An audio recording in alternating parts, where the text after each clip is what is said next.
다 같이 조용히 기도함으로 6월 10일 중부교회 수요 예배를 하나님께 드리겠습니다. 다 같이 조용히 기도하겠습니다.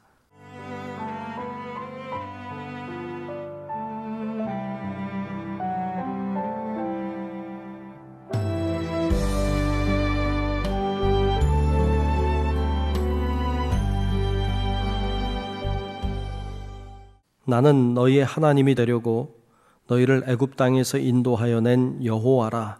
내가 거룩하니 너희도 거룩할지어다. 좋으신 아버지 하나님, 오늘도 수요일 날 저녁에 하나님께 예배 드리게 하심을 감사합니다. 온라인으로 예배하는 우리 사랑하는 모든 성도들 위해 성령의 능력으로 임재하여 주시고, 오늘도 영으로 진리로 예배할 때에 하나님이 기뻐 받으시는 예배가 될 수 있도록 우리를 축복하시고 인도하여 주시옵소서. 모든 예배의 시종을 주님께 맡기옵고 살아계신 예수님 이름으로 간절히 기원하옵나이다. 아멘. 다 같이 찬송가 425장 주님의 뜻을 이루소서 함께 찬송 부르겠습니다.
다 같이 공동기도 중부교회 교인기도문으로 함께 기도하겠습니다. 혹 내가 하늘을 닫고 비를 내리지 아니하거나 혹 메뚜기들에게 토산을 먹게 하거나 혹 전염병이 내 백성 가운데 유행하게 할 때에 내 이름으로 일컫는 내 백성이 그들의 악한 길에서 떠나 스스로 낮추고 기도하여 내 얼굴을 찾으면 내가 하늘에서 듣고 그들의 죄를 사하고 그들의 땅을 고칠지라. 생사화복을 주관하시는 하나님, 이 땅이 코로나19 바이러스로 인해 고통과 아픔 속에서 신음하고 있습니다. 주여 우리를 불쌍히 여겨 주시옵소서. 먼저 우리의 더러운 죄악을 용서해 주시옵소서. 우리가 죄악 속에 살아왔음을 고백합니다. 거룩하라고 하셨지만 거룩하지 못했고, 사랑하라고 하셨지만 사랑하지 못했습니다. 불의하고 죄로 가득한 사회를 보면서도 용납하고 때로 눈 감고 살아왔음을 회개합니다. 우리를 불쌍히 여기사 용서해 주시옵소서. 코로나19 바이러스로 인해 병든 이들을 치유해 주시고 고통과 두려움과 우울함 속에 있는 주의 자녀들에게 용기를 허락해 주시옵소서. 이 바이러스와 싸우는 지도자들과 의료진에게 지혜와 용기를 주셔서 지치지 않게 하시고 잘 인도하게 하여 주시옵소서. 이 악한 바이러스의 세력이 속히 물러가게 하시고 정치, 경제, 사회, 문화 모든 분야에 있어서 이 땅이 안정되게 회복시켜 주시옵소서. 보통의 평범한 삶이 복임을 알게 하시고 주님의 은혜 속에 살아왔음을 깨닫게 하여 주시옵소서. 하나님이 세우신 교회들을 보호하시고 우리 중부교회도 지켜주시옵소서. 모두의 건강과 안전을 지켜주시고 교회의 모든 예배와 활동이 정상화될 수 있도록 인도해 주시옵소서. 모든 백성이 고난 중에 하나님을 향하여 기도하게 하시고 모든 것이 하나님의 능력 안에 있음을 깨닫고 주께 돌아오는 기회가 되게 하여 주시옵소서. 우리를 사랑하시는 예수 그리스도의 이름으로 기도하옵나이다.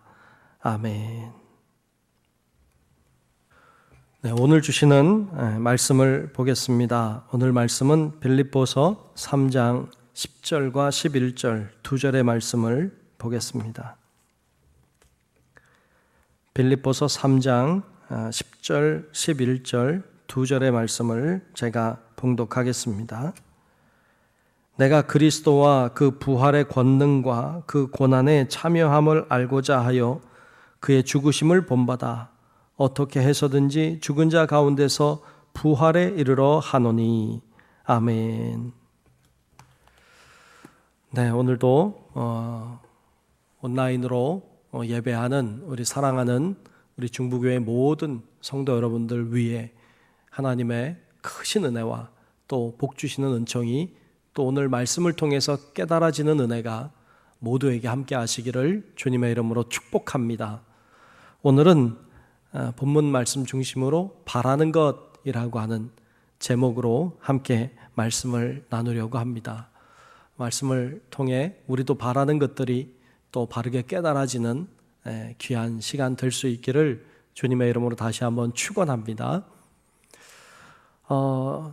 여러분 어떻습니까? 여러분들은 짜장면과 짬뽕 중에 선택을 하라고 하면 여러분 무엇을 선택하시겠습니까?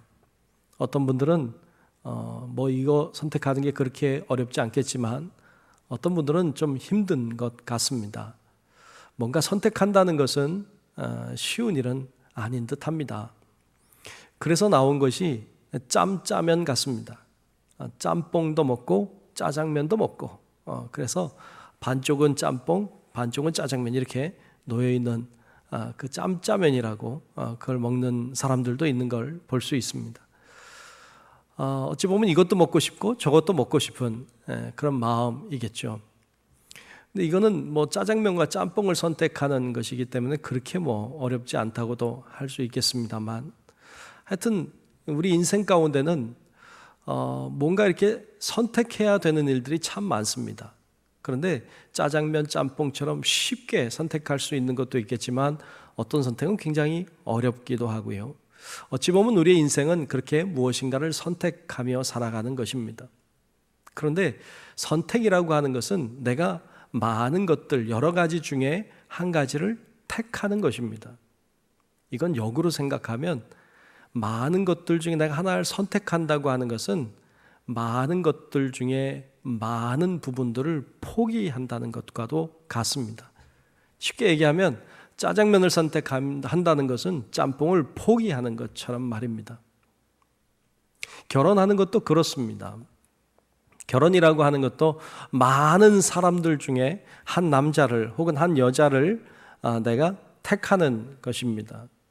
그건 다른 얘기로 하면 많은 사람들을 포기하는 것이기도 한 것이죠. 그래서 무엇인가를 선택한다는 것은 여러 가지 중에 어떤 것을 내가 고르고 택한다는 것도 될 수 있지만 많은 부분들을 포기한다는 뜻도 됩니다.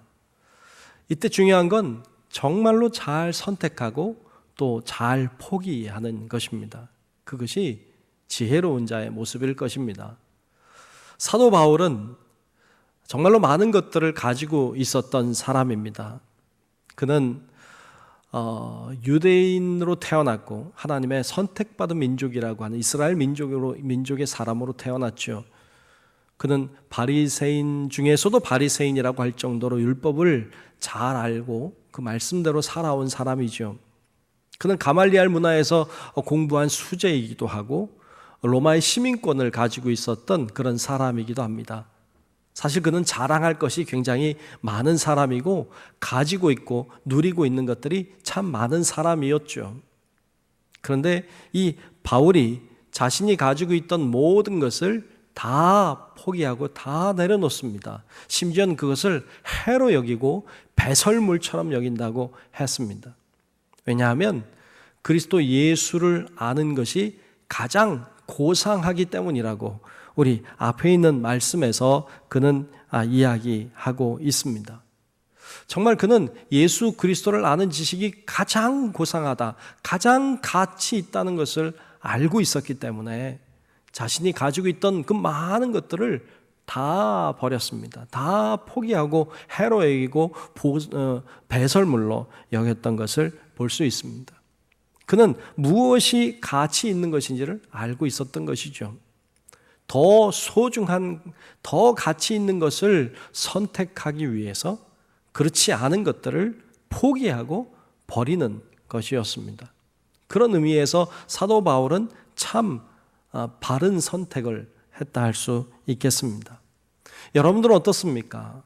여러분들도 사도 바울처럼 하나님을 믿는 것, 예수 그리스도를 구세주로 고백할 수 있는 것, 여러분들이 교회에 다니고 예수를 믿는 것이 가장 가치 있고 가장 고상한다는 사실을 알고 계십니까? 그래서 그걸 얻기 위해서 다른 것들을 포기하고 계십니까? 여러분들이 그걸 잘하고 있다면 여러분들은 사도 바울처럼 정말로 소중한 것이 무엇인지를 정말로 아는 사람일 것입니다. 찬송가 94장에 보면 주 예수보다 더 귀한 것은 없네 라는 찬송이 있습니다.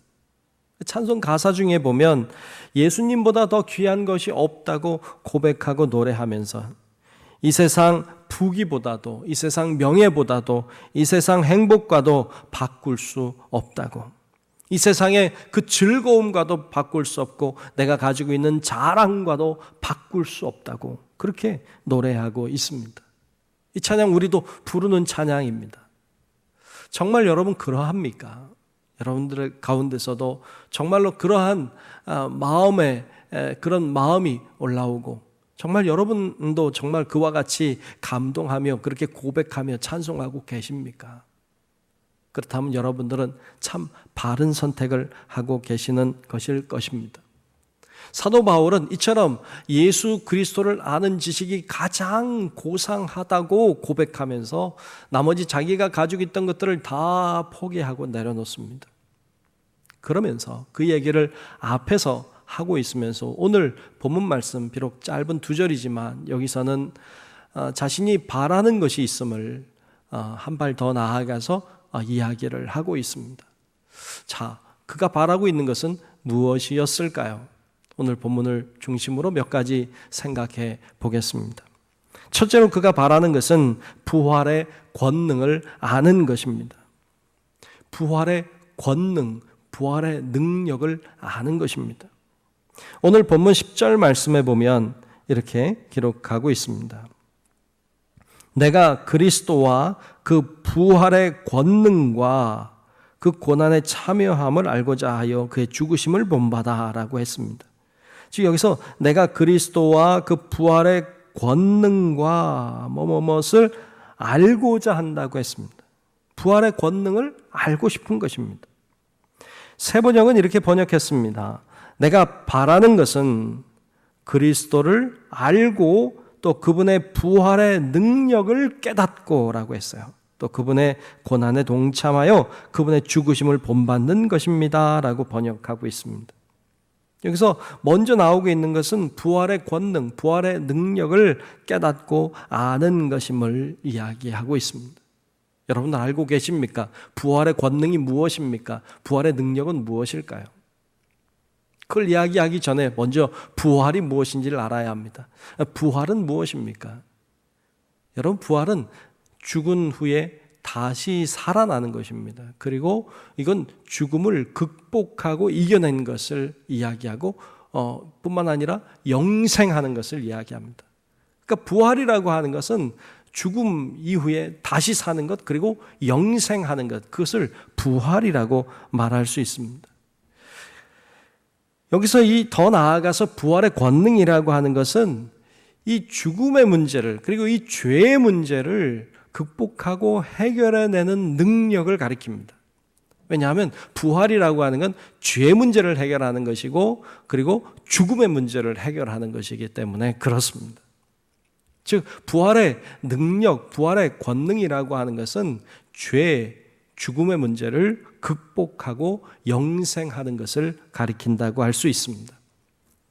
창세기에 보면 최초의 죄를 지었던 이야기가 나오고 있습니다.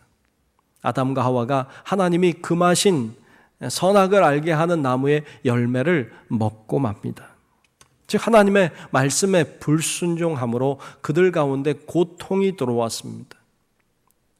그리고 그들이 정말로 고역을 해야만 했고 그 고통과 고역뿐만 아니라 결국 이 죄의 마지막 결과는 죽음이었습니다.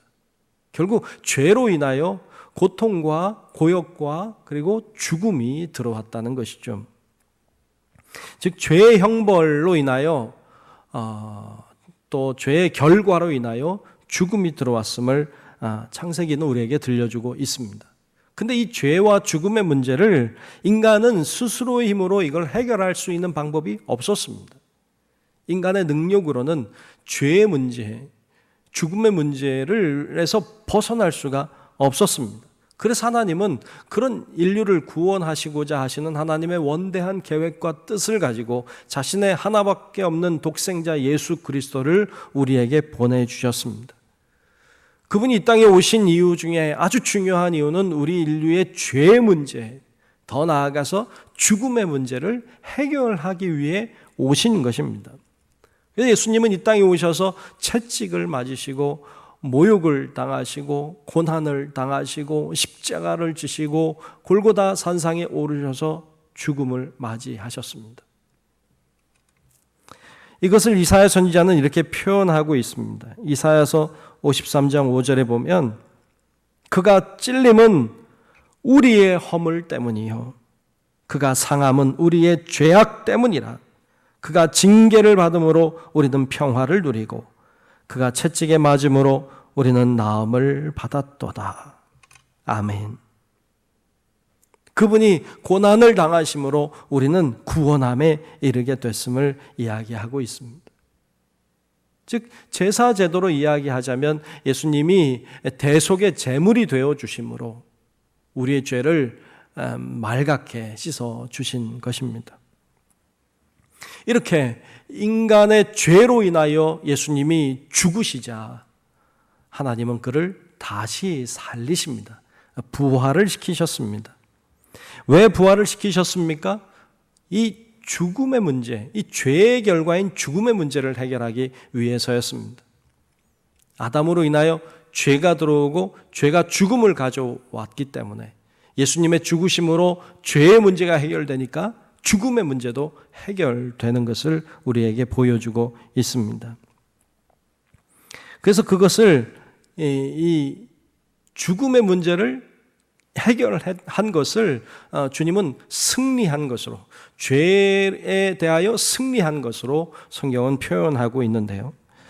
고린도전서 15장 55절부터 57절까지 말씀해 보면 거기 이렇게 선포하고 있죠. 사망아 너의 승리가 어디 있느냐? 사망아 내가 쏘는 것이 어디 있느냐? 사망이 쏘는 것은 죄요 죄의 권능은 율법이라. 우리 주 예수 그리스도로 말미암아 우리에게 승리를 주시는 하나님께 감사하노니 하고 말씀하고 있습니다. 우리에게 승리를 주시는 하나님, 즉 죄로부터 승리하게 하신 하나님을 찬양하고 있습니다. 사실 인간에게 있어서 죽음의 문제는 가장 두려운 문제입니다.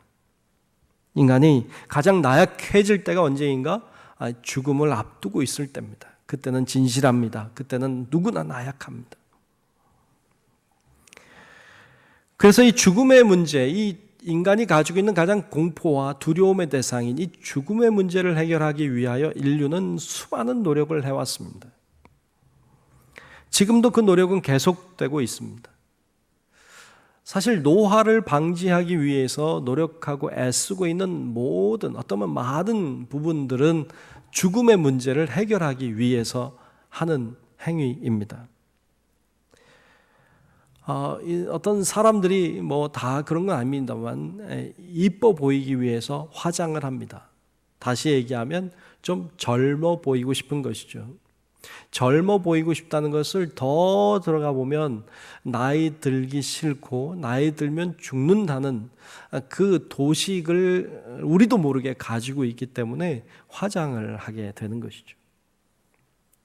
뿐만 아니라 열심히 운동도 합니다. 건강하게 살려고 운동한다. 예, 맞습니다. 근데 왜 건강한가? 이 건강하다고 하는 건 더 들어가 보면 쇠약해지면 죽는다고 하는 어떤 죽음을 방지하고 싶은 마음이 우리 잠재의식 속에 있는 것이죠. 영양제를 먹고 자기 건강을 관리하고 이 모든 것은 물론 건강하게 살려고 한다고 하는 어떤 의미가 1차적으로 들어있지만 그 안에 들어가면 결국 죽음으로부터 어떻게 보면 더 자유로울 수 있을까를 고민하고 있는 인간의 행동이라 할 수 있겠습니다.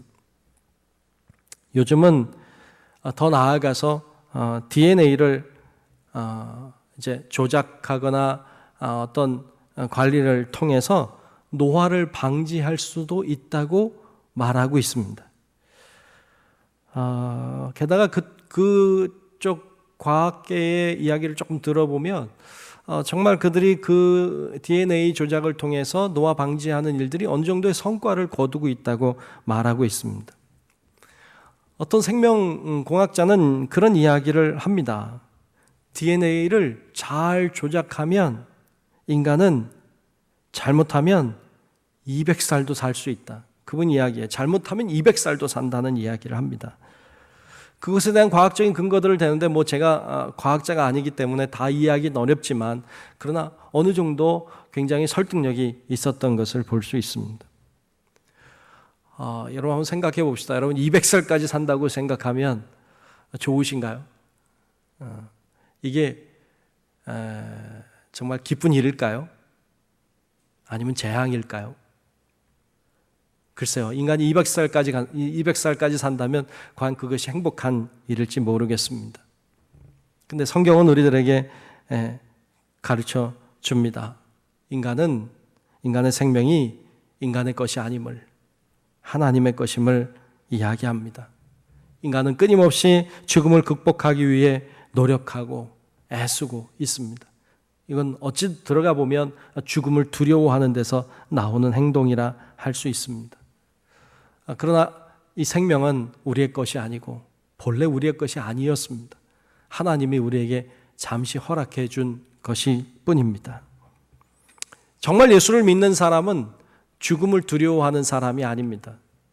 죽음을 극복해낼 줄 아는 사람입니다. 죽음이 끝이 아님을 아는 것입니다. 예수님은 우리들에게 이렇게 말씀하셨습니다. 요한복음 14장 2절과 3절에 보면 이렇게 말씀하셨어요. 내 아버지 집에 거할 곳이 많도다. 그렇지 않으면 너희에게 일렀으리라. 내가 너희를 위하여 거처를 예비하러 가노니 가서 너희를 위하여 거처를 예비하면 내가 다시 와서 너희를 내게로 영접하여 나 있는 곳에 너희도 있게 하리라. 아멘. 주님이 거처를 예비하러 간다 하셨고 거처를 다 예비하면 우리를 부르신다 하셨습니다. 진정 예수를 믿는 사람들은, 진정 부활을 믿는 사람들은 죽음을 두려워하지 않습니다. 죽음을 두려워하지 않는 사람은 이 세상에 그 어떤 것도 두려워하지 않는 사람들입니다. 그러므로 스데반 집사는 자신을 향해 돌을 던지는 자기가 죽음을 앞두고 있음에도 불구하고 그 상황에 그는 기뻐할 수 있었고 죽음을 두려워하지 않을 수 있었습니다. 그것은 죽음 너머에 있는 영생을 바라봤기 때문입니다. 수많은 신앙의 선조들이 박해와 핍박 속에서도 믿음을 지키고 사자의 밥이 되면서도 신앙을 지킬 수 있었던 것은 죽음을 두려워하지 않는 믿음, 즉 죽음 후에 있는 영생을 보는 믿음이 그들에게 있었기 때문인 것입니다. 사도 바울도 죽음을 두려워하지 않았던 것은 나에게 영생을 허락해 주실, 나를 위해 거처를 예비하시는 주님을 믿는 믿음이 그의 심령 속에 있었기 때문인 것이죠. 오늘날에도 앞서가신 많은 선조들을 기억합니다. 참 병이 들어서 오랫동안 아파하시고 신음하시고 어려운 가운데 계셨던 분들도 계신데 어찌됐든 돌아가시고 나서 그분들 돌아가신 분의 얼굴을 이렇게 볼 때가 있습니다만 이렇게 보면 참 천사 같은 얼굴을 하고 가신 분들이 참 많습니다. 얼마나 얼굴이 평안하고 얼마나 얼굴이 좋은지, 이분이 과연 아프신 분이었나 이런 생각이 들 정도인 분들도 계십니다. 그분 돌아가신 분의 얼굴을 보면 이분은 하나님 앞에 가셨구나, 천국에 가셨구나 라는 생각이 들 수밖에 없는 분들이 사실 많이 계십니다. 참 놀랍고 얼마나 감사한 일인지 모릅니다. 마태복음 10장 28절에 보면 이런 말씀이 있습니다. 몸은 죽여도 영혼은 능히 죽이지 못하는 자들을 두려워하지 말고 오직 몸과 영혼을 능히 지옥에 멸할 수 있는 이를 두려워하라 라고 했습니다. 육신의 몸만 해하는 자가 두려운 대상이 아니라 영혼까지 해할 수 있는 바로 그분, 그 하나님을 두려워하라고 말씀하고 있는 것입니다. 진정 예수님을 믿는 사람은 부활의 권능을 알고 있는 사람입니다. 부활의 능력, 부활의 권능은 주님이 우리를 다시 살리실 것임을 믿는 것이고 우리 죽음 이후에 영생이 있음을 아는 것입니다. 여러분 바라기는 우리 모든 성도 여러분들이 보이는 이 세상만 바라보며 사는 자들이 아니라 죽음 이후에 또 다른 삶이 우리에게 주어질 것임을 믿고 영생을 바라보며 사는 우리 성도 여러분들 될 수 있기를 주님의 이름으로 축원합니다. 두 번째로 또 바라는 것이 있다고 했는데요. 두 번째로 바라고 있는 것은 그리스도의 고난에 동참하는 것을 바란다고 했습니다. 오늘 본문 10절을 다시 보면 이렇게 말씀하고 있죠. 내가 그리스도와 그 부활의 권능과 그 다음에 그 고난에 참여함을 알고자 하여 라고 했습니다. 그 고난에 참여함을 알고자 하여. 그렇습니다. 사실 많은 사람들, 많은 그리스도인들도 예수님을 믿고 나서는 고난이 사라지길 바라죠. 예수 믿으면 형통하고 예수 믿으면 만사가 잘 되고 예수님 믿으면 행복해지고 즐겁기를 바라죠. 네, 정말 그렇습니다. 그런데 정말 육신적으로 이 세상적으로 다 그렇지는 않죠. 예수 믿어도 힘든 일도 있고 예수 믿어도 어려운 일도 있는 게 사실입니다. 많은 사람들이 예수 믿어 잘 되길 바라지 예수 믿어서 고난받기를 바라는 사람은 없을 것입니다. 하지만 바울은 부활의 권능을 알기 때문에 예수님과 함께 고난을 당하는 것을 즐거워하고 기뻐했습니다. 그는 그리스도의 고난에 자기가 동참하기를 진정 바랬습니다. 그래서 골로새서 1장 24절 말씀에도 보면 거기 그는 이렇게 고백하고 있는데요. 나는 이제 너희를 위하여 받는 괴로움을 기뻐하고 그리스도의 남은 고난을 그의 몸된 교회를 위하여 내 육체에 채우노라 그렇게 고백하고 있습니다. 너희를 위하여 받는 괴로움을 기뻐한다. 네. 여러분들을 위해서 내가 받는 고난을 기뻐한다. 그리스도의 남은 고난을 그의 몸에 채우기를, 또 교회를 위해서 채우기를 바라고 있습니다. 그것이 바로 바울의 모습이었습니다. 나같이 부족한 사람이 예수님을 위해서 고난을 당하다니 이걸 감격해하는 것이죠. 어떻게 나 같은 사람이 예수님을 위해 고난을 당할까? 이것에 대한 감사가 있었던 것을 볼 수 있습니다. 예수님을 믿는다고 하는 것은 기꺼이 고난의 길을 가겠다고 하는 것이죠. 편안한 길 가는 게 아니라 힘든 길 가겠다고 하는 것이죠. 넓은 문으로 가는 게 아니라 좁은 문으로 가겠다고 하는 것이죠. 그런 의미에서 예수를 믿는다고 하는 건 그렇게 어려운 일 같지 않지만 예수를 따른다고 하는 것은 결코 그렇게 쉬운 일 같지 않습니다. 예수님을 믿는 사람은 신앙생활을 하다가 힘들고 핍박이 있으면 그것을 이상하게 여기면 안 됩니다. 예수님을 믿는 사람은 핍박이 있을 수 있음을 알아야 합니다.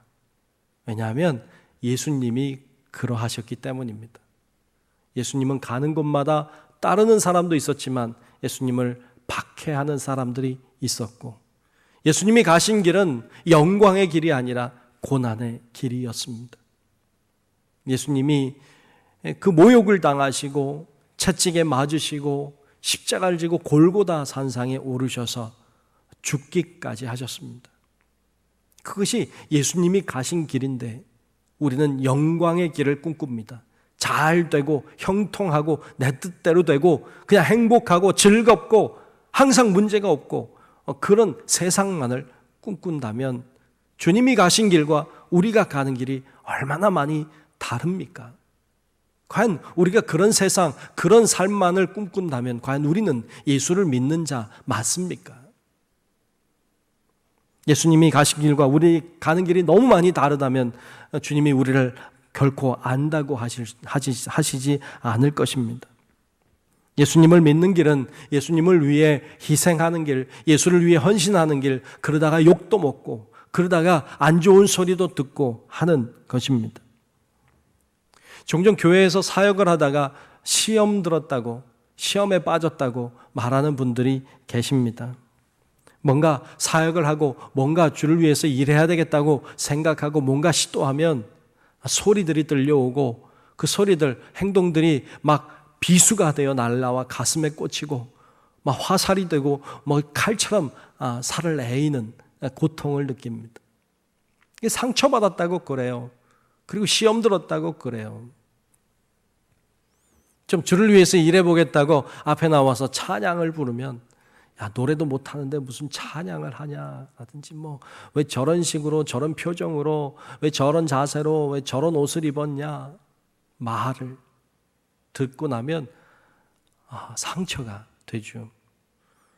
반주하고 악기 친다고 뭐 하면 왜 저런 자세로 하냐 왜 저런 옷은 입었냐 뭐 이렇게 저렇게 말하면 그게 또 상처가 돼요. 그렇게 말하는 사람도 참 문제지만 그 말을 듣고 상처받는 것도 사실 문제죠. 왜 우리는 어차피 상처받는 길로 들어선 사람들이니까요. 교사 좀 해보겠다고 그랬는데 사람들이 뭐 저런 사람이 교사를 하냐 뭐.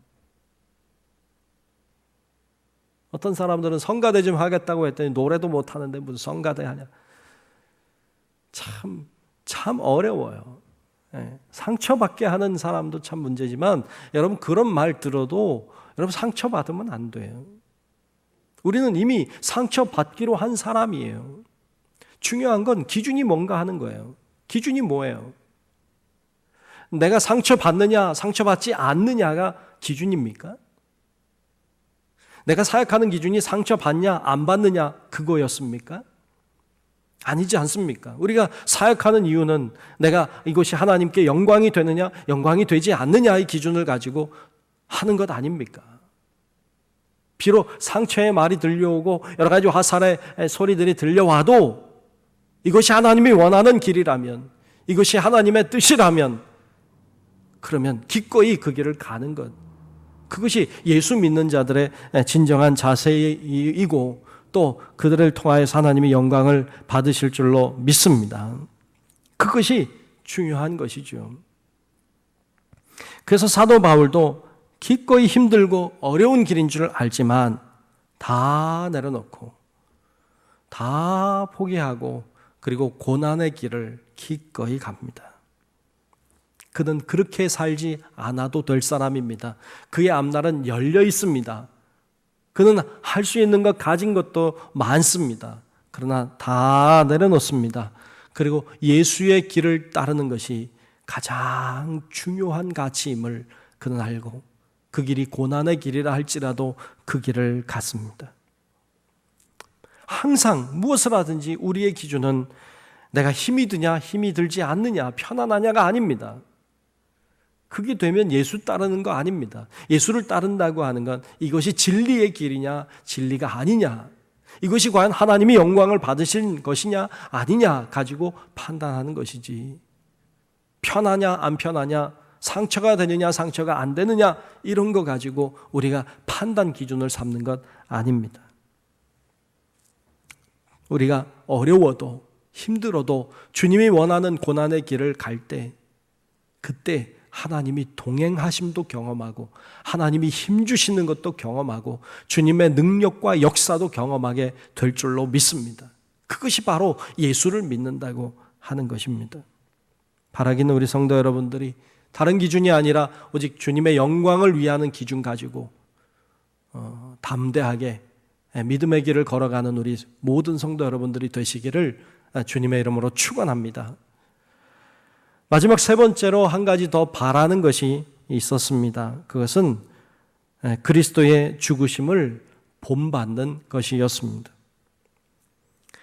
본문 10절 말씀을 다시 보면 내가 그리스도와 그 부활의 권능과 그 고난에 참여함을 알고자 하여, 그 다음에 그의 죽으심을 본받아라고 했습니다. 그의 죽으심을 본받아. 예수님은 우리를 위해서 기꺼이 죽음의 길을 가셨습니다. 그리고 온전히 죽으셨습니다. 예수님의 죽으심은 완전한 죽음이었습니다. 죽은 척한 게 아닙니다. 완전히 죽으신 것입니다.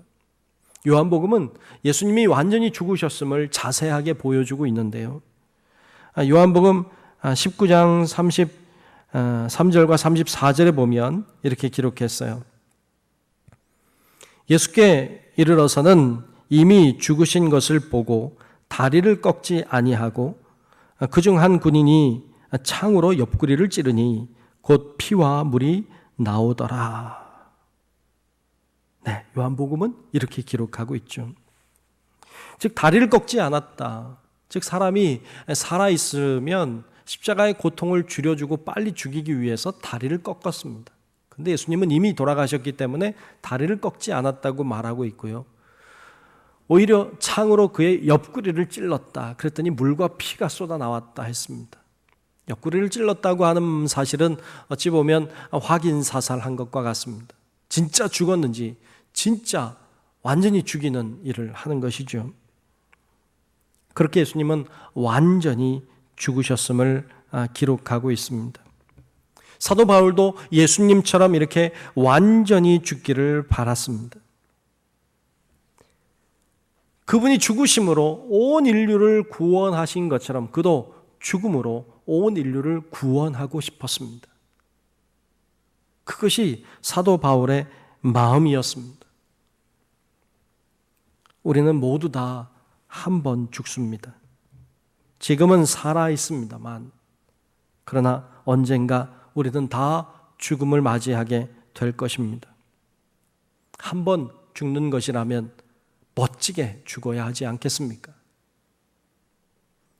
살기 위해 버둥버둥거리다가 살기 위해 발악을 하다가 그렇게 죽음을 맞이하는 게 아니라 죽음 앞에 의연하고 죽음 앞에 태연하고 죽음 앞에 정말로 하나님이 함께 하신다는 어떤 자신감, 또 하나님이 나를 위하여 거처를 준비하셨다고 하는 것에 대한 어떤 담대함, 이런 믿음을 가지고 죽음을 맞이해야 되지 않겠습니까? 멋진 죽음 중에 하나는 누군가를 살리는 죽음입니다. 누군가를 살리고 내가 죽을 수 있다면 그의 삶은 참 의미가 있고 가치가 있다 할 수 있겠습니다. 종종 어떤 어려움을, 어떤 위기를 맞이한 사람을 이렇게 구원하고 대신 죽는 사람들이 있습니다. 그들을 보면 참 대단하고 존경스럽고 그들을 높이고 싶습니다. 그런데 그보다 더 중요한 것은 인간의 육신의 죽음뿐만 아니라 인간의 영까지 구원해낼 수 있는 사람이라면 그의 삶은 얼마나 가치 있고 그는 얼마나 놀라운 삶을 살아온 사람인지 말로 다 할 수 없습니다. 정말 중요한 건 육신뿐만 아니라 영혼을 살리는 것입니다. 종종 그런 분들을 봅니다. 우리 교회 오랫동안 잘 나오셔서 신앙생활 하다가 이제 하나님의 부름받아 가신 분들을 봅니다.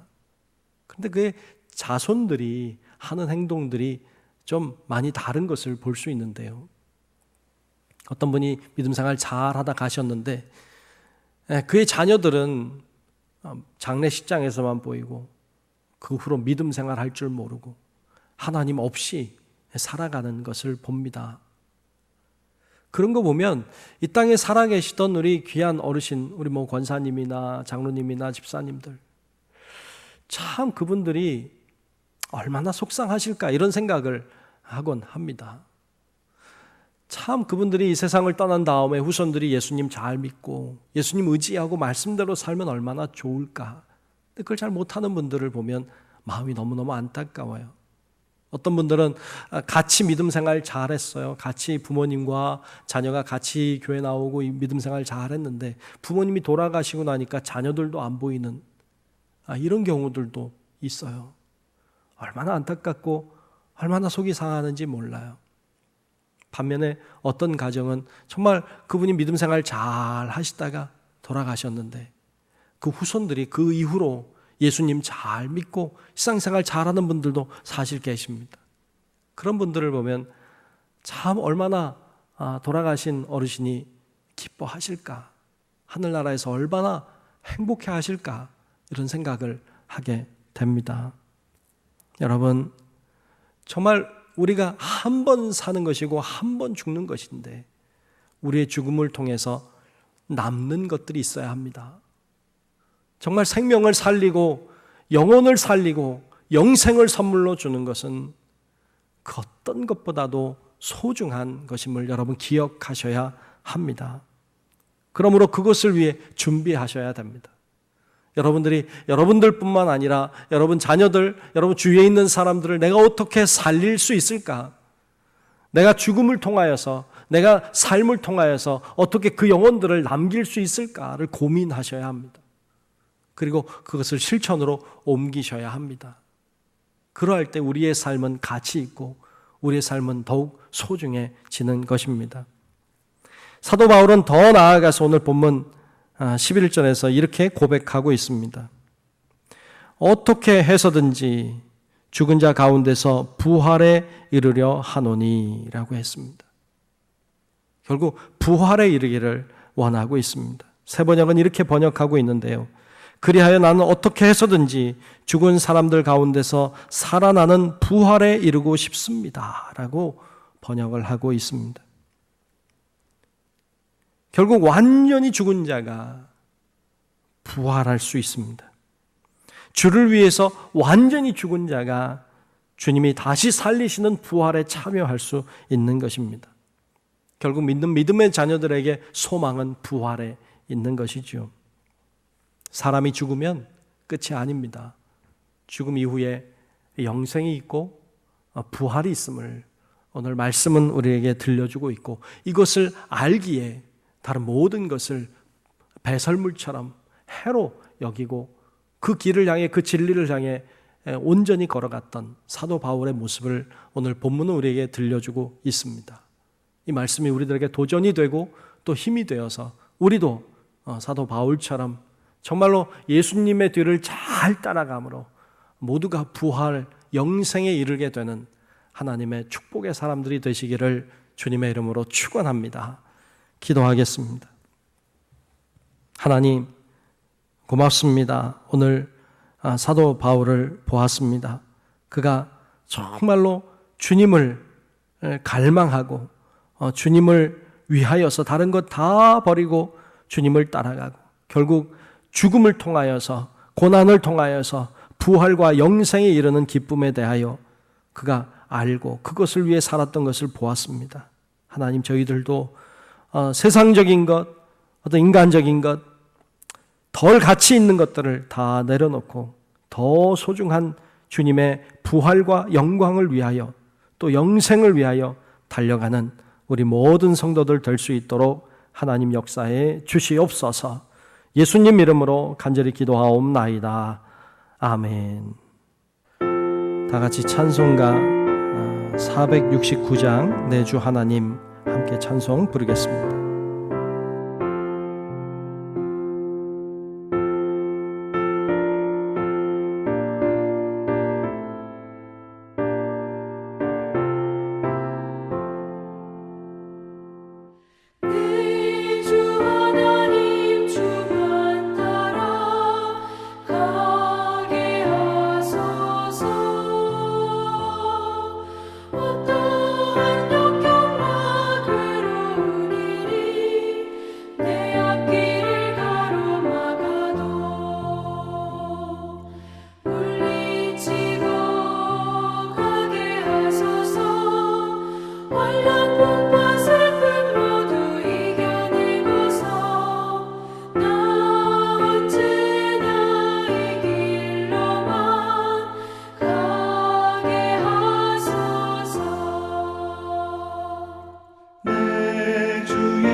교회 소식을 전하겠습니다.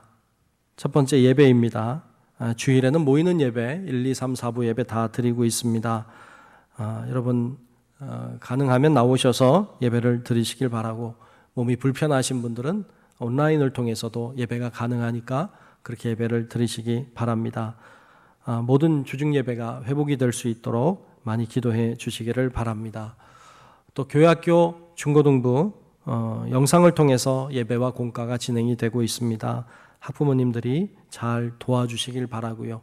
또 여름 성경학교와 수련회를 위해서도 많이 기도해 주시기를 바랍니다. 연속기도회를 진행하고 있습니다. 잘 진행되도록 협력해 주시기 바랍니다. 마지막 네 번째로 중부교회 교인기도문 매일 오후 9시에 기도문으로 기도하고 있습니다. 있는 곳에서 모두가 기도에 힘써 주시기를 바랍니다. 기도하겠습니다.